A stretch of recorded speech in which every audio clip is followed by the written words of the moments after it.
So, Syria's President Bashar al-Assad has addressed the nation for the first time since anti-government protests started. He was greeted by thousands of cheering supporters as he arrived at Parliament, but he failed to make any major concessions despite more than 2 weeks of protests calling for reform. He left in place the country's emergency laws, which date back to when the Ba'ath Party took power in 1963. And he said that his country needs protection from outside conspiracies, including satellite television channels. Here's part of Bashar al-Assad's speech. I will talk about the conspiracy first, and then I'll come back to our domestic crisis, because I don't want people to believe that everything, that the Syrian president believes that everything happens to us is a conspiracy from the outside. No, it is not. I will have to link both. Maintaining that role with our principles has always made the enemies to try and weaken us as much as they can. I've always warned that success makes us feel assured, but you also, in the battles, you know who's your enemy. And after the battle and after every success, we have to work harder to maintain that success and protect it from outside conspiracies. And it's not a secret that Syria now is currently being subjected to a strong conspiracy that goes into other parts of the world. The timing of this conspiracy and shape depends on what happens in other Arab countries. There are a wave of revolutions in the Arab street, and it's a popular uprising. This had to be linked to Syria. Freedom, reforms, everywhere else in the Arab world also links to Syria. If there are those who propagate reform in this country, we'll go along with them. Well, that was some time ago. This is right now. President Assad still receiving the plaudits and the congratulations and shaking many hands of fellow parliamentarians, while outside Parliament, tens of thousands of supporters of his supporters are cheering the speech that they've just heard. Of course, we saw many more of those supporters out in the streets yesterday, and meanwhile the president keeps on taking the congratulations of his fellow parliamentarians. Actually, during the speech, every now and then a fellow parliamentarian would stand up and address him and make some sort of compliment along the lines of, "We would sacrifice our souls and blood for you," and he's still receiving their congratulations right now. Okay, well, during that speech, and despite the president saying that reforms have been underway for some time, Al Jazeera's correspondent found a different story. Cal Perry was trying to get reaction from Dara, the city where the most violent protests took place and where dozens were killed. We can speak to him right now. He joins us while he's on the road from Dara back to Damascus. Cal, tell us what happened. Well, Nick, we left just about an hour ago to make the 100-kilometer drive down to Dara, and we made it through the sort of outer checkpoint that lies on the outside of the city. But when we tried to get to the city center, there was a pretty heavy military presence, entrenched machine gun positions, 2 of them that had been pre-sighted down the road that we were trying to come in on. We were stopped. They asked us for our IDs, and I should mention at this point that we are officially accredited by the government to travel and to report on the situation that's happening. Dara is obviously a key part of this story because that is where the violence started a week ago, and then we saw protests spreading in different parts around the country in support of the people of Dara who had been killed, they say, by the security forces who opened on them indiscriminately while they were protesting. We gave our IDs. We have accredited from the government to be here, and the security forces, the army, said, "We cannot allow you in. There are no journalists being allowed into the city today."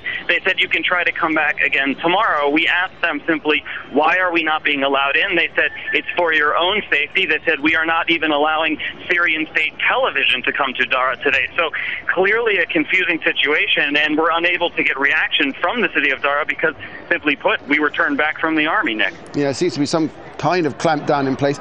Did you get any sense of reaction, as you, I don't know, when you're driving along, something like that, from people to President Assad's speech? Well, you know, it was interesting when we were sort of sitting there at the checkpoint while they were working the radios and checking our IDs. We asked them, where is everybody? The streets were totally empty, and the answer we received from the Army was, well, everybody is inside, glued to their television sets, watching the speech from the president. I have been coming to Syria for years now, and I have to be honest with you, I've never seen a checkpoint like this set up inside a city center like this. At one point, I believe it was a colonel was sort of looking down the scope of a rifle that he had removed from the rifle, and he was looking down the road, sort of monitoring the cars as they were approaching the checkpoint. So clearly the Army, I think, is concerned about the potential reaction from the speech, and as you noted, there was really no details or reforms, details of the reforms from the president in the speech today. And Cal, the question is, I guess, has enough been said to placate those, especially in places like Dara, where they've been burying their dead following those killings?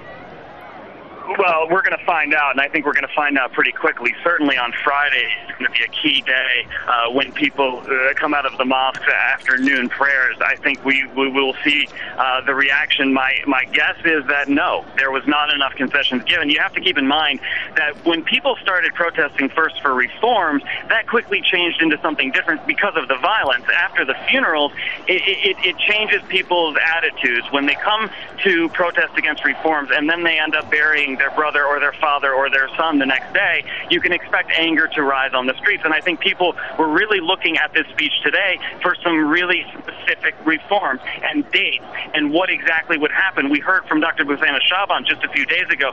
She said a full investigation will be launched into what has happened, and we will follow through on that. I think that the people, especially in Dara, who have recently buried their dead, were looking for some specifics, and they didn't receive any. All right, Cal, leave it there for the moment. Let's nip across to Damascus, speak to our correspondent Rula Amin, who's been following the speech there, of course. Rula, describe what's been happening around Parliament while the speech was going on and what's happening now. Around the Parliament, there was a crowd of people chanting, with blood and our souls, we sacrifice for you, Bashar. Inside the Parliament chamber as well, MPs chanting the same slogans. The president himself, towards the end of his speech, he changed the slogan, because usually people here used to chant God, Syria and Bashar, and then the protesters to God, Syria, freedom. Today the president said God, Syria and my people.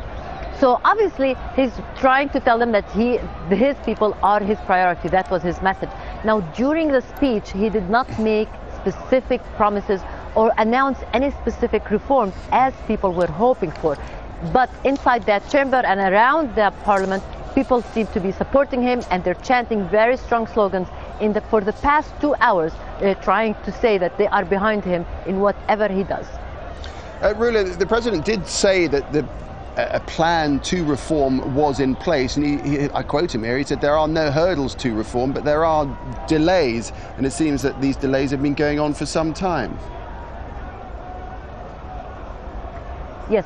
What he was trying to say is that he's not making these reforms under the pressure of the streets. He said we had a plan to reform, we were slow, partly because of negligence, partly because the pace of the country, and you know the reasons. But it's good to be quick, but it's not good to rush into things. So obviously the president and the people around him feel it's not suitable for the president to maybe making concessions, looking weak.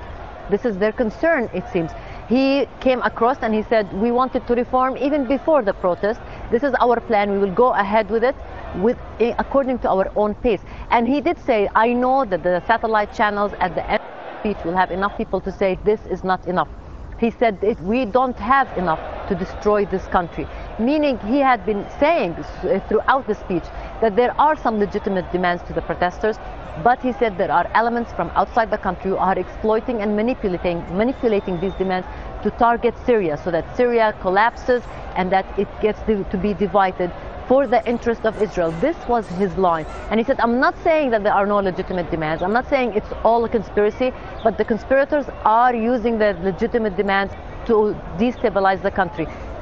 And towards the end of the speech, he was very firm. He said, if there's going to be a battle, we are up to it. So obviously the president is not in a mood for concessions, at least not to be announced by him. He did, however, mention that there are certain demands change to lift and suspend the state of emergency law here will be sent for further discussions, as well as other laws regarding the media, regarding the political parties in Syria. That he believes that those who were killed are his brothers, their families are his families, and whoever is responsible for the killing will be held responsible.